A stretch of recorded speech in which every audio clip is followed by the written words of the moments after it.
Good morning everyone. आज का जो हमारा टॉपिक है वो है relation between empirical and molecular formula. कल हमने डिस्कस किया था कि इंपेरिकल फॉर्मूला क्या होता है और मॉलिक्यूलर फॉर्मूला क्या होता है। हमारे पास इंपेरिकल फॉर्मूला एक ऐसा फॉर्मूला था जो हमें सिर्फ सिंपल रेशियो के बारे में बता रहा था, कि सिंपल रेशियो बता रहा था एटम्स का जो एक मॉलिक्यूल में प्रेजेंट थे या एक कंपाउंड में प्रेजेंट थे, उनका एक सिंपल रेशियो बता रहा था। दूसरी तरफ वही मॉलिक्यूलर जो फॉर्मूला था वो हमें एक्चुअल नंबर ऑफ एटम्स बता रहा था कि एक्चुअल नंबर ऑफ एटम्स कितने थे एक हमारे पास मॉलिक्यूल में। ठीक है, आज हम पढ़ेंगे इनके बीच में रिलेशन क्या है, इंपेरिकल और मॉलिक्यूलर फॉर्मूला के बीच में रिलेशन क्या है।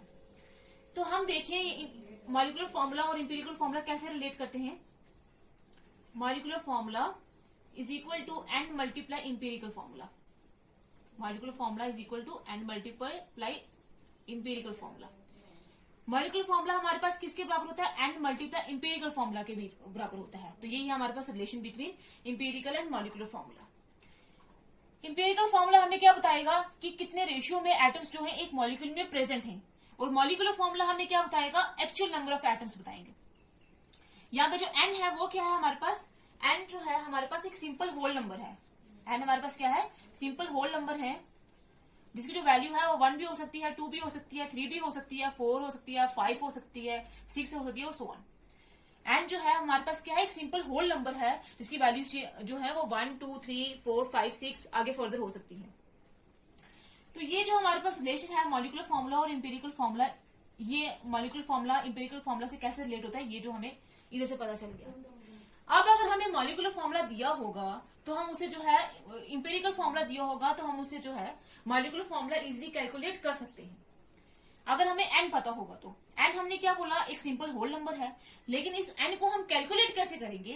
तो एन हमारे पास किसके बराबर होता है, मॉलिक्यूलर मास।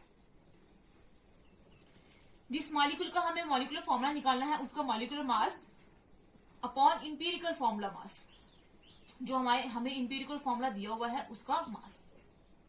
अगर हमें एन की वैल्यू पता चल जाए, इंपेरिकल फॉर्मूला हमें दिया होगा, तो हम मॉलिक्यूलर फॉर्मूला जो है वो इजीली कैलकुलेट कर सकते हैं। ठीक है, तो हम इसको ये जो है कुछ एग्जांपल लेकर डिस्कस करते हैं कि हम कैसे रिलेशन इसको कैसे इंपेरिकल फॉर्मूला से मॉलिक्यूलर फॉर्मूला निकाल सकते हैं। तो फर्स्ट एग्जांपल है हमारे पास the molecular formula of benzene, molecular mass of benzene is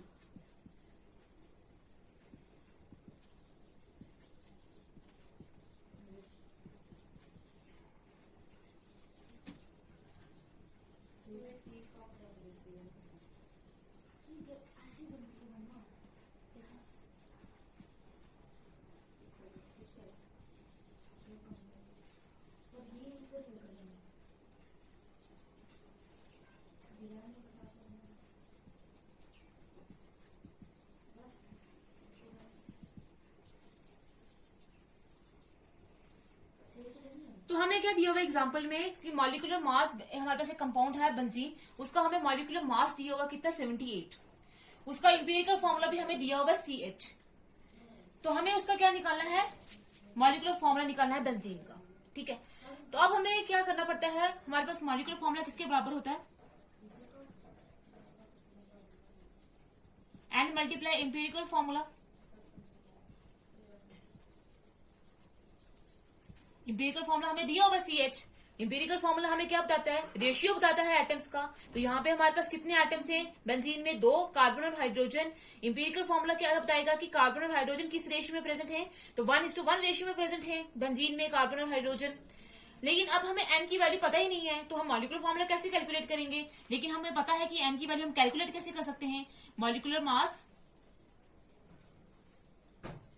upon empirical formula mass, molecular mass upon empirical formula mass. ठीक है, लेकिन जो है अब हमें इंपेरिकल फॉर्मूला मास भी कैलकुलेट करना है। तो इंपेरिकल फॉर्मूला हमें कितना दिया हुआ CH, तो हम इससे जो है इंपेरिकल फॉर्मूला मास कैलकुलेट कर सकते हैं, क्योंकि इंपेरिकल फॉर्मूला ये है। तो इसी का मास को हम क्या बोलेंगे, इंपेरिकल फॉर्मूला मास। तो एक कार्बन का हमारे पास कितना मास होता है, एक कार्बन एटम का हमारे पास मास होता है 12, प्लस एक हाइड्रोजन एटम का हमारे पास मास होता है 1। 12 + 1 कितने आ जाएंगे, 13। तो हमारे पास इंपेरिकल फॉर्मूला मास कितना आया, 13। मॉलिक्यूलर मास हमें बेंजीन का दिया हुआ ऑलरेडी 78, तो हम एन की वैल्यू कैसे कैलकुलेट करेंगे, मॉलिक्यूलर मास कितना दिया हुआ 78, इंपेरिकल फॉर्मूला मास अभी हमने निकाला 13, तो अगर हम इसको डिवाइड करेंगे तो डिवाइड करके आ जाएगा हमारे पास 6। तो एन की वैल्यू हमारे पास क्या निकली है, एन की वैल्यू निकली है 6। तो अब हम मॉलिक्यूलर फॉर्मूला कैलकुलेट कर सकते हैं। क्या है एन, एन की वैल्यू क्या है 6। इंपेरिकल फॉर्मूला हमारे पास कितना है CH। तो अगर हम इसको मल्टीप्लाई करेंगे 6 को C से करेंगे तो C6 आ जाएगा, H को 6 से करेंगे तो H6 आ जाएगा। तो हमारे पास मॉलिक्यूलर फॉर्मूला बेंजीन का क्या आया C6H6।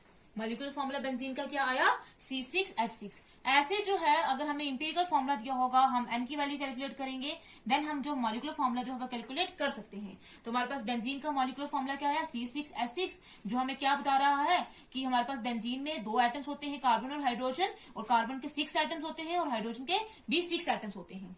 लेकिन यहाँ पे एक नोट है, एक आपको याद रखना है कि जब हमारे पास n की वैल्यू 1 होगी, जब हमारे पास n की वैल्यू 1 होगी, तब हमारे पास इंपेरिकल फॉर्मूला और मॉलिक्यूलर फॉर्मूला दोनों क्या होंगे सेम होंगे।